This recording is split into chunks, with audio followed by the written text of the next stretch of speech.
মুসলিম শরীফের বর্ণনা 1239 নম্বর হাদিসে আল্লাহ নবী বলেন, মান সাব্বাহাল্লাহ ফি দুবুরি কুল্লি সালাতিন সালাসাহু ওয়া সালাসিনা ওয়া হামিদাল্লাহ সালাসাম ওয়া সালাসিনা।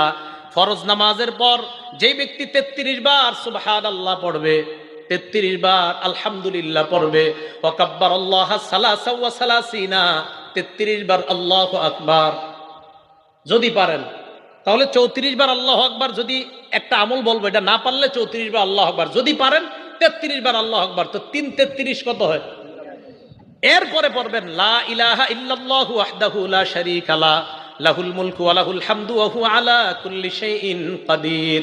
আল্লাহ নবী বলেন, যারা নিয়মিত এই আমলটা করবে, গফিরাত লাহু খাতায়া ওয়া ইন কানাত মিসলা জাবাদিল বা, আল্লাহ ওই ব্যক্তির সমুদ্রের ফেনা পরিমাণ গুনাহ যদি হয়, তার গুনাহগুলো আল্লাহ মাফ করে দেয়। প্রতিদিন পড়বেন।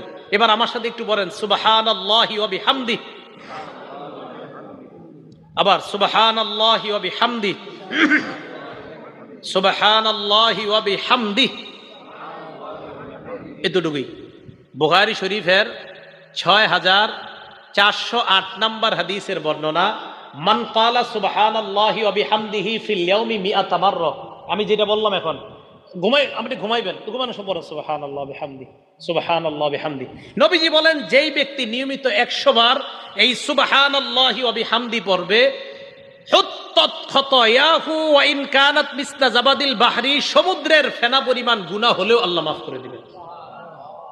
বলেন তো একটু সুবহানাল্লাহি, বাস একটু সুবহানাল্লাহি ওয়া বিহামদি, সুবহানাল্লাহি ওয়া বিহামদি, সুবহানাল্লাহি ওয়া বিহামদি। কয়বার? 100 বার। কষ্ট না সহজ?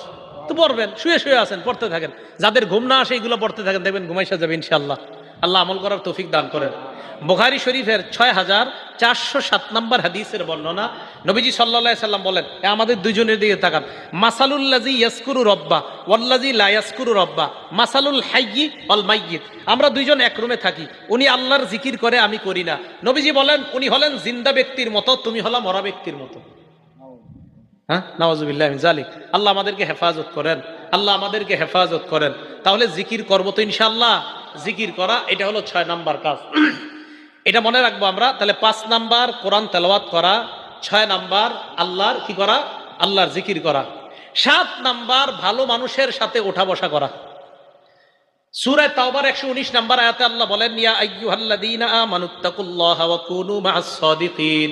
হে ঈমানদারগণ, তোমরা আল্লাহকে ভয় করো, সত্যবাদীদের সাথে উঠা বসা করো। আলেমদের সাথে উঠা বসা করেন, মসজিদের ইমাম খতিবদের সাথে উঠা বসা করেন, আল্লাহওয়ালাদের সাথে উঠা বসা করেন।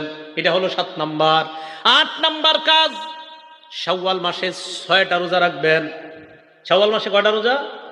শাওয়াল মাসে 6টা রোজা রাখবেন। ক্বালা রাসূলুল্লাহ সাল্লাল্লাহু আলাইহি ওয়াসাল্লাম, আল্লাহর নবী বলেন, মান সামা রমাদান, যেই ব্যক্তি রমজানের রোজা রাখে, সুম্মা আতবাহু সিত্তাম মিন শাওয়াল, এরপর শাওয়ালের 6টা রোজা রাখে, কানাকা সিয়ামিদ দাহরি কুল্লি, 1 বছর রোজা রাখার সওয়াব পেয়ে যায়। শাওয়াল মাসে 6টা রোজা রাখা। মা বোনদের যাদের কাজা রোজা আছে, কারো 3টা, কারো 7টা, কারো 10টা, তারা কাজা রোজা আলাদা রাখবে, শাওয়ালের 6 রোজা আলাদা রাখবে। আপনাদের অসুস্থতার কারণে যদি কারো রোজা কাজা হয়ে থাকে, এই কাজা রোজা আলাদা রাখবেন, শাওয়ালের 6 রোজা আলাদা রাখবেন। একটা আরেকটার সাথে মিলিয়ে রাখা যাবে না। কিন্তু শাওয়ালের 6 রোজা যদি পারেন টানা 6 দিন রাখবেন, না পারলে মাসের মধ্যে যেই কোনো 6 দিন রাখবেন। শাওয়াল মাসের মধ্যে যে কোনো 6 দিন রাখবেন, ইনশাআল্লাহ আদায় হয়ে যাবে। আর সারা বছর যদি পারেন, সোমবার আর বৃহস্পতিবার আপনারা রোজা রাখার চেষ্টা করবেন।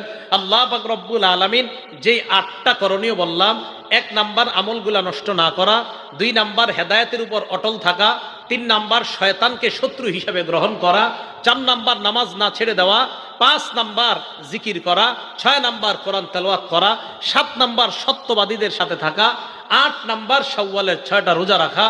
এই আমলগুলো আমরা সারা জীবন করব ইনশাআল্লাহ। সারা জীবন যেন এই আমলগুলা ধরে রাখতে পারি, রমজানের ধারাবাহিকতা অভ্যাস যেন আমলের অভ্যাস ধরে রাখতে পারি, আল্লাহ তৌফিক দান করেন। আমিন ওয়া আখিরু দাওয়ানা আনিল হামদুলিল্লাহি রাব্বিল আলামিন।